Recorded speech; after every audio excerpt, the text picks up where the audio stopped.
આજે આ કોલેજમાં અહીંયા ઉભેલા તમામ મારા વિદ્યાર્થી મિત્રો તથા શિક્ષણ જગતના ગુરુજનો આપ સૌને વંદન અને પ્રણામ કરું. આજે વસંત પંચમી છે, ખબર છે? કેટલા જણને ખબર? પછી બીજું શું છે? અને બીજું શું છે? બીજું શું છે કોઈને ખબર નહીં ને? એટલે એ તો તમે બોલ્યા એકનું એક. નહીં ખબર? બોલ દો. હા, એક જણને ખબર છે, એક જણ બોલે છે.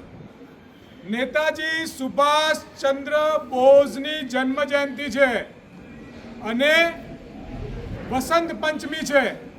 આજે અમે અહીંયા કેમ આવ્યા છે એનું મુખ્ય કારણ કહી દઉં કે આ દેશ કોઈ એક રંગ, કોઈ એક ધર્મ, કોઈ એક જાતિ, કોઈ એક પ્રાંતથી આઝાદ નથી થયો. આ દેશ તમામ ધર્મ, તમામ જાતિ, તમામ પ્રાંત, તમામ રંગ, તમામ સમાજ, તમામ સંસ્કૃતિ અને તમામ અલગ અલગ લોકોના વિચારથી આઝાદ થયો છે. આ રંગમાં બધું જ અલગ હોઈ શકે, આ દેશમાં બધું જ અલગ હોઈ શકે, પણ આ દેશની આઝાદીનો રંગ એક જ હતો, એ તમામ આઝાદ વિચારોના ક્રાંતિકારીઓનું લાલ રંગનું લોહી આ તમામે રેડ્યું છે. એટલે 1947માં આ ભારત આઝાદ થયું છે. ઠીક છે, વોટ્સએપ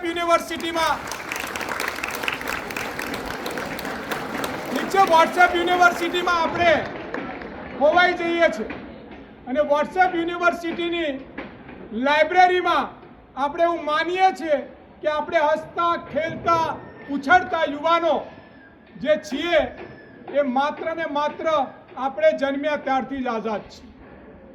અંગ્રેજોએ દેશને ગુલામ બનાવ્યો, એના પછી સુભાષચંદ્ર બોઝે આઝાદ હિન્દ ફૌજ બનાવી હતી.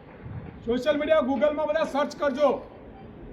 અને મહાત્મા ગાંધીએ કહ્યું હતું કે આ જે છે નેતા એ દેશભક્તનો પણ દેશભક્ત. એની આજે જન્મ જયંતિ છે સુભાષચંદ્ર બોઝની, જેમણે અંગ્રેજો સામે લડવા માટે એક ફૌજ બનાવી અને ફૌજ થકી લડ્યા હતા. આપણાને સાંભળવામાં કંટાળો આવે, તડકો લાગે, થાક લાગે, પણ એકવાર આંખ બંધ કરીને વિચારીએ ત્યારે ખબર પડે કે અલગ અલગ જાતિ, ધર્મ અને પ્રાંત વિચારો સાથે વિવિધતામાં એકતાનું ભારત કઈ રીતે બન્યું. અને આજે ભારત ઉડતા પંજાબ તમે સાંભળ્યું હશે, ઉડતા ગુજરાત બની રહ્યું છે. જગ્યા જગ્યા પર નશાતો પદાર્થ, ડ્રગ્સ અને ગાંજાઓ વેચાવા માંડ્યા છે. કેટલીક વિદેશી તાકાતો અંગ્રેજો ગયા પછી ભારત જે સૌથી યુવાન દેશ છે એને ખતમ કરવાની કોશિશ કરી રહ્યું છે. સૌથી પહેલા આણંદની એક હાઈસ્કૂલમાંથી મેં શપથની શરૂઆત કરી હતી. એને સિવાય ગુજરાતના ખૂણે ખૂણે શરૂઆત કરી. એના પછી આ જ રાજ્યના ઉપમુખ્યમંત્રી હર્ષ સંઘવીએ આણંદમાં આવીને એલાન કરવું પડ્યું કે આપણે નશા સામે લડવું પડશે. આજે ગર્વથી કહું છું કે ગુજરાતની શૈક્ષણિક સંસ્થાઓ, યુનિવર્સિટીઓએ પરિપત્ર કરવો પડ્યો કે ડ્રગ્સ સામે આપણે અભિયાનો ચલાવો અને પોલીસ ખાતાએ નંબર જાહેર કરવો પડ્યો. એ આ યુવાનોની તાકાત છે. આ શરૂઆત આણંદની ધરતી પરથી, આ ગુજરાતની ધરતી પર NSUએ કરી હતી અને આજે સરકાર અને પડકારરૂપ દરેક જગ્યાએ છે. અમે તમારી વચ્ચે અલગ અલગ કોલેજો પતાવીને અત્યારે તમારી વચ્ચે કેમ આવ્યા છે?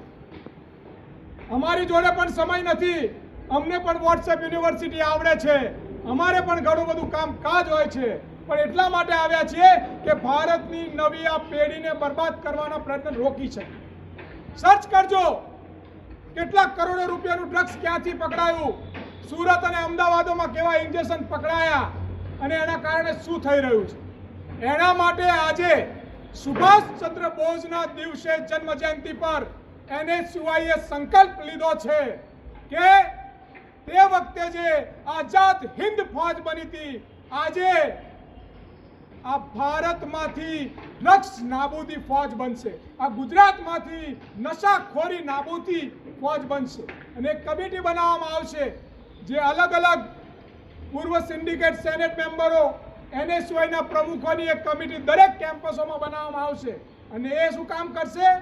તમારી વચ્ચે અમે એટલા માટે આવ્યા છીએ કે આ નશો એ ખાલી યુવાનો સુધી નહીં પણ યુવતીઓ સુધી પણ પહોંચ્યો છે.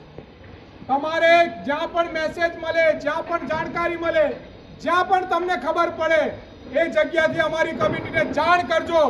અમે કાયદાકીય ભાષામાં એમને શીખવાડીશું કે કેમનો આ ધંધો થાય છે, ને જો કાયદામાં નહીં સમજે તો એમની ભાષામાં પણ અમારી કમિટી સમજાવશે કે આ નશાખોરોની હાલત શું કરવી પડે છે. એટલા માટે અમે તમારે અને એટલે તમને વિનંતી કરીએ છીએ કે આપણે કશું ના કરી શકીએ, એક્ઝામ હોય, કામ હોય, આપણે બિઝી હોઈએ, પણ કમસે કમ ભારત માતા કી જય, વંદે માતરમ, જય હિન્દ, ઇન્કલાબ જિંદાબાદ, 15મી ઓગસ્ટ, 26મી જાન્યુઆરીથી દેશ ના સુધરે. આપણા સાચા દેશને સુધારવો હશે. તમારી આજુબાજુ ચાલતી આવી તમામ બદીઓ, એ બદીઓની જાણ અમને કરો અને આપણે ભેગા થઈને આ ભારતને જે વિદેશી તાકાતો નષ્ટ કરવાની કોશિશ કરી રહી છે એમને નાબૂદ કરવાનું કામ કરીએ. કારણ કે ભારત વિશ્વમાં એક એવો દેશ છે જે 3 ઋતુઓ, અલગ અલગ ભાષાઓ, અલગ અલગ સંસ્કૃતિઓ, અલગ અલગ ધર્મ થી બંધાયેલો, પણ એની નીતિ એક છે, એક ભારત નેક ભારત. એના ખૂનનો રંગ એક છે, લાલ છે. ને 1947 પછી એ ભારત બન્યું હોય તો એ ભારત વિવિધતાનું, એકતાનું, જેનું સંવિધાન સમગ્ર વિશ્વમાં પેકાય છે. એટલે તમારી વચ્ચે આવ્યા છે. તમે શું અમારી આ ડ્રગ્સ નાબૂદી અભિયાનમાં સાથ આપવા માટે તૈયાર છો? અવાજ જોરથી નથી આવતો, પીઝા અને બર્ગરમાં દબાઈ ગયો છે વિદ્યાર્થી.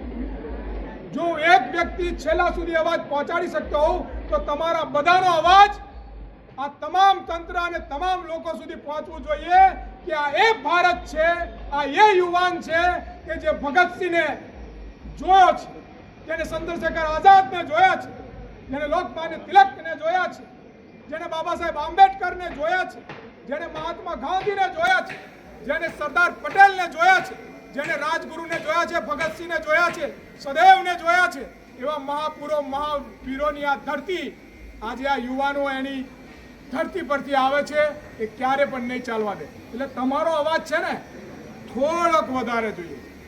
આ નશા મુક્ત ભારત ફોજમાં, આ નશા મુક્ત ગુજરાત ફોજમાં તમે જોડાવા તૈયાર છો?